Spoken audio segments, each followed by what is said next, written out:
আসসালামু আলাইকুম এভরিওয়ান, চলে আসলাম আজকে টমেটো সসের রেসিপি নিয়ে। এই রেসিপি ফলো করেই যে কেউই বাসায় দোকানের মতো পারফেক্ট টমেটো সস বানিয়ে ফেলতে পারবেন। সাথে এটা আপনারা বছর জুড়েও সংরক্ষণ করতে পারবেন। এই টমেটো সস যে কোনো স্ন্যাক্স আইটেমকে দ্বিগুণ মজাদার করে তুলবে।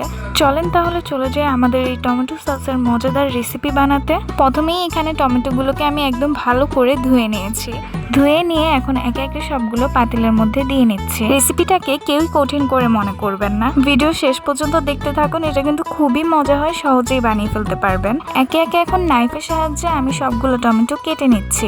টমেটোর সাইজগুলো কিন্তু আমি এভাবে রাখছি, সবগুলোর মাঝখানে এভাবে নাক দিয়ে কেটে নেব। এগুলো যেহেতু পাকা টমেটো, সিদ্ধ হতে অতটা সময় নেবে না, সেজন্য এগুলোকে সবগুলো এভাবে করে কেটে নিয়েছি। কাটা শেষ। এখন এগুলোর মধ্যে সবগুলো ইনগ্রেডিয়েন্ট দিয়ে নেব। দিয়ে নিচ্ছি রসুন কুচি, আদা কুচি আর অনেকগুলো করে শুকনো মরিচ। এখানে আপনারা শুকনো মরিচ দিতে না চাইলে আপনারা এখানে লাল মরিচের গুঁড়োও দিয়ে নিতে পারেন।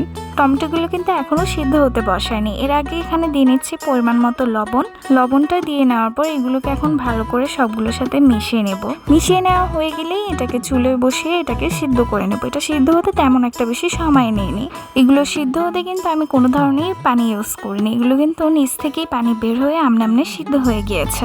আর এক্সট্রা করে পানি না ব্যবহার করায় টমেটো সসটা কিন্তু অনেক দিন ধরে ভালো থাকবে। এগুলোকে এখন নেড়ে চেড়ে ভালো মতো ঠান্ডা করে নিতে হবে। তারপর একটা ব্লেন্ডারের জারের মধ্যে এগুলোকে দিয়ে ভালো করে ব্লেন্ড করে নিয়েছি। ব্লেন্ডারে কিন্তু ব্লেন্ডটা একদমই স্মুথ ভাবে করতে হবে, যেন দানা দানা না থাকে। দেখুন আমারটা কত স্মুথ হয়েছে। আর যে পাত্রে আমরা টমেটোটা রান্না করব, ওইখানে আমরা চালনির সাহায্যে টমেটোগুলোকে ছেঁকে নেব।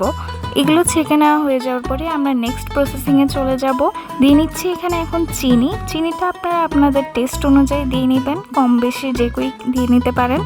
চিনিটা দিয়ে নেওয়ার পর টমেটোগুলোর সাথে আস্তে আস্তে এগুলো মিশে যাবে। দেখুন এগুলো আস্তে আস্তে মিশে গিয়েছে নাড়তে নাড়তে। কিছুক্ষণ পরেই দেখতে পারবেন টমেটো পেস্টের সাথে চিনিগুলো খুব ভালো করে একদম সুন্দর করে মিশে গিয়েছে। টমেটোগুলোর ফ্লেভারটা যেহেতু একটু মিষ্টি মিষ্টি হয়, সেজন্য আমি এগুলোর সাথে সবসময় তেঁতুলের রসটা দিয়ে নিই। তেঁতুলের টকটা এখানে ব্যবহার করলে টমেটো সসটা খুবই ভালো আসে, ফ্লেভারটা অনেক ভালো আসে, মিষ্টি মিষ্টি ভাবটা আর থেকে যায় না। এখন এগুলোকে তেঁতুলের রসের সাথে টমেটোটা ভালো করে মিশিয়ে নেড়ে চেড়ে অনবরত মিশিয়ে নিব। বলেছিলাম না এটাকে বছর জুড়ে সংরক্ষণ করা যাবে। তো এখানে দিয়ে নিচ্ছি ভিনেগার, হোয়াইট ভিনেগারটা দিয়ে নিচ্ছি। শুকনো মরিচকে আমি এভাবে কুচি করে একটু কেটে নিয়েছিলাম, এখন এগুলোর উপর দিয়ে নিচ্ছি। এটা কিন্তু অবশ্যই দেওয়ার চেষ্টা করবেন, এটা দিলে খুব ভালো লাগে ফ্লেভারটা। দেখুন আমার টমেটো সসটা প্রায় হয়ে এসেছে। এটার ঘনত্বটা দেখুন, এটার ঘনত্বটা বেশি পাতলাও রেখিনি আমি। এটা ঠান্ডা হলে কিন্তু আরও ঘনও হয়ে যাবে। ঘন হয়ে যাওয়ার পর একে একে সবগুলোকে আমি বোতলে ঢেলে নেব। দেখুন আমি একটু ডেকোরেট করে নিয়েছি আপনাদের জন্য। তো দেখুন বোতলের মধ্যে এখন দিয়ে টমেটোগুলো ঢেলে নেব। সসটা কিন্তু খুবই মজা, আপনারা একবারের জন্য হলেও কিন্তু বাসায় ট্রাই করবেন। যেহেতু ভিনেগার দিয়েছি সেজন্য আপনারা এটা বাইরে রেখেও 6 মাসের মতো খেতে পারবেন। আর ফ্রিজে রাখলে নর্মাল ফ্রিজে রেখে দেবেন, তারপর আপনারা এটা খেতে পারবেন, এনজয় করতে পারবেন। আরও এরকম নতুন নতুন রেসিপি পেতে ফ্লেভার ক্যাপচার পেজটিকে ফলো দিয়ে রাখুন। আল্লাহ হাফেজ।